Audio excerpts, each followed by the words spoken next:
So we have to use addendums from time to time in contracts, meaning we have to add something in to the contract that wasn't already there, or we have to change one of the terms that was in there before. And we're not going to go through the RPA and cross things out or do a whole new RPA.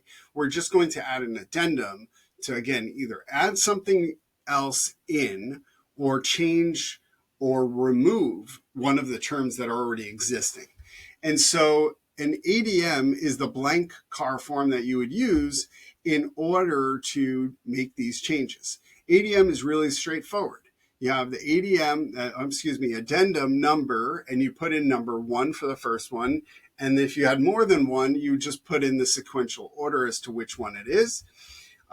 Usually it's going to be attached to a purchase agreement, but like we saw in negotiating repairs, it could also be attached to the request for repairs as a credit addendum. And then you would put in the date of that contract, you'd put in the address, you'd put in the buyer's name, the seller's name, and then you have this whole blank space to write whatever you need to write in there to change, remove, edit, add whatever it is, the topic and the term that you're affecting changes to. You would sign at the bottom and the seller would sign. And that's really as simple can be with these forms. You also have an extension of time amendment.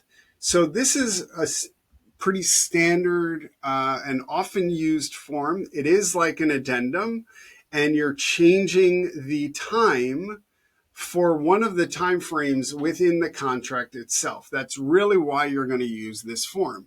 You can change, you put in the purchase agreement date, and then the property address, your name, the seller's name, and then you're going to change one of the timelines. So either you're exchanging the close of escrow, one of the contingency expiration dates, maybe you're extending another timeline for something else that you had agreed upon. You do have this box for additional terms like you had for the ADM form, where you can throw something else out there if you wanted to. But generally speaking, you'd only use this for additional terms if you are also changing one of the dates. You're not going to use this for additional terms and nothing else. You would use the other form, the ADM form, for that. And if you wanted to add or change the offer expiration date, then you can use this box here. You sign it, seller signs it, and it is that simple. And last but not least, we have the ASA, the additional signature addendum, which also is somewhat often used. And this is in the case where it is a contract that one of the parties has more than 2 people in it. And in that case, all 3 people need to sign. And if you only have 2 spaces on the RPA to sign, well, we need this extra form to fill out so that the third party can sign it. And actually, it does give you more than 3 parties. It gives you for a total of 5 parties here. So you would fill out the top, very straightforward, who it's already between the buyer and the seller. And then you're adding the additional buyer or seller, you're printing their name, you're signing it, and putting the title, if that's applicable, because they are part of an entity, like a trust or an estate of some sort, and they have a title like co-trustee or co-executor or something like that. And then you would check, I agree or I do not agree, and you would actually be initialed in these spots here, whether or not you agree with them. And remember, this is the same thing that we saw in the RPA, where we had that one page at the end of the RPA where there were 3 initials for every person on one page. And that was because of these 2 sections, and that's what this is referring to.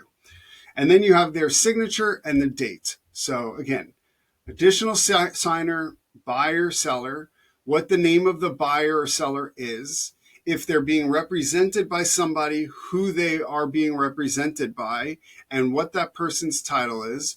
Initial agree probably for both of these things. You sign it here and you date it here. That's it. So very straightforward. There are other addendums like this that are actually pre-formatted for specific purposes. Some of them we went through already. We had the AFA, which is the financing agreement that if there's an assumption.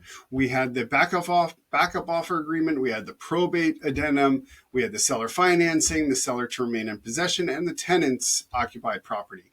Now, some of them, you need these to add to the contract after it's already been signed. Some of them are actually like the SIP or the TOPA, may already have been acknowledged in the RPA by checking one of those boxes.